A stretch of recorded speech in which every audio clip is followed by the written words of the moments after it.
Hi everybody, फिर से प्रशिक्षण संबंधी एक नए वीडियो के साथ विद्यालय में सुरक्षित शनिवार मनाने वाले शिक्षक, फोकल शिक्षक, उनका क्या कार्य है, जानने से पहले कहना चाहेंगे कि अब तक अगर चैनल को सब्सक्राइब नहीं किए हैं तो प्लीज सब्सक्राइब कर लें ताकि ज़्यादा से ज़्यादा प्रशिक्षक महोदय तक एवं बच्चों तक ये जानकारी पहुंच पाए। बच्चे को जानकारी देने के लिए विद्यालय में फोकल शिक्षक का क्या कार्य है, उनका क्या महत्व है, इस संबंधी जानने के लिए आइए जानते हैं जिला के प्रशिक्षक महोदय श्री प्रदीप बाबू से। तो जानते हैं प्रदीप बाबू की जुबानी। आइए जानते हैं हमारे जिला ट्रेनर श्री प्रदीप बाबू से कि मुख्यमंत्री विद्यालय सुरक्षा कार्यक्रम में सुरक्षित शनिवार जो मनाते हैं उसमें एक फोकल शिक्षक शब्द है सर, इसको जरा डिफाइन किया जाए। हमारे ज़िला में और हमारे पड़ोसी ज़िला में कई तरह के आपदा आते रहता है। उन आपदाओं से निपटने के लिए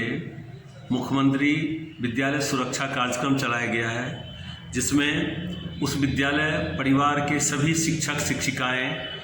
और बच्चों को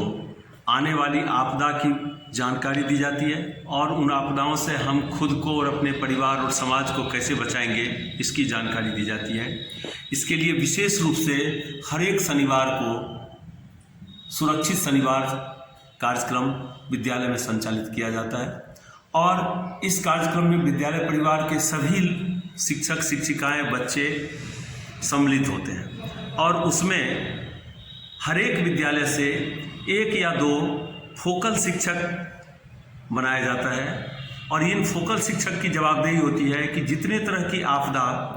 हमारे ज़िले में या अगल बगल में आते रहता है, उन आपदाओं की जानकारी हम बच्चों को देंगे और उन आपदाओं से कैसे निपटेंगे, उन आपदाओं की तरफ बच्चों का ध्यान केंद्रित करवाना कि खास आपदा खास समय में आता है। जैसे सांप काटने की क्रिया, जो सांप काटने की भी एक आपदा है, यह बरसात के समय में आता है क्योंकि बरसात के समय में सांप के बिल में पानी चला जाता है, सांप बाहर निकल जाता है और बड़े पैमाने पर सांपकट्टी होता है बरसात के समय में। तो एक तरह से देखा जाए तो सांपकट्टी भी एक प्रकार का आपदा हो गया। तो उस समय में हम लोग अपने बच्चों को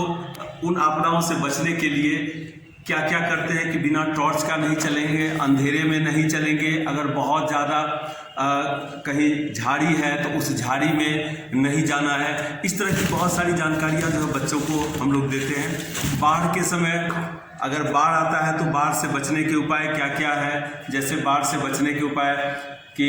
बाढ़ तुरंत नहीं आती है, बाढ़ बचने के लिए हमारे पास 3-4 दिन का समय होता है, तो हम लोग सुरक्षित स्थान पर चले जाते हैं, ऊंचे स्थान पर चले जाते हैं, खाने पीने का सामान ले लेते हैं, दवाई ले लेते हैं, टॉर्च ले लेते हैं, लाठी ले लेते हैं। लाठी इसलिए ले लेते हैं कि ऊंचे स्थान पर जब चले जाते हैं तो वहाँ सांप कीड़ा भी आता रहेगा ऊंचे स्थान पर,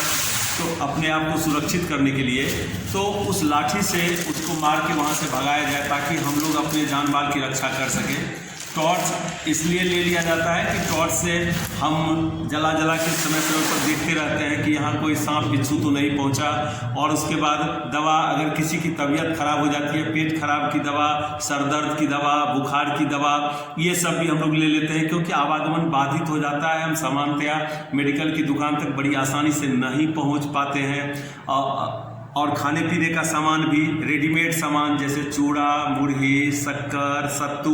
और पीने का पानी भी, क्योंकि बाढ़ के पानी को हम लोग पी नहीं सकते हैं, तो ये सब ले करके हम लोग सुरक्षित स्थान पर अपने गाय माल जो भी हमारा पशु है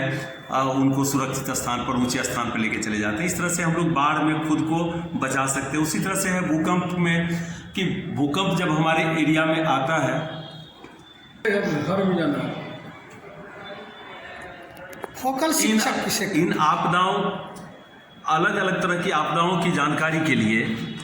हम लोग अलग अलग तरीके की एक्टिविटी करते हैं। यह काम विद्यालय में 1 या 2 शिक्षक को विशेष रूप से दिया जाता है, जो बच्चों का ध्यान आपदा की तरफ ले जाता है, आने वाली आपदा की पहचान करता है कि आप कौन कौन आपदा का हमें सामना करना पड़ेगा और उन आपदाओं से हम कैसे निपटेंगे। यह काम विद्यालय के जो शिक्षक बच्चे को प्रत्येक शनिवार को करवाते हैं वही शिक्षक फोकल शिक्षक कहलाते हैं।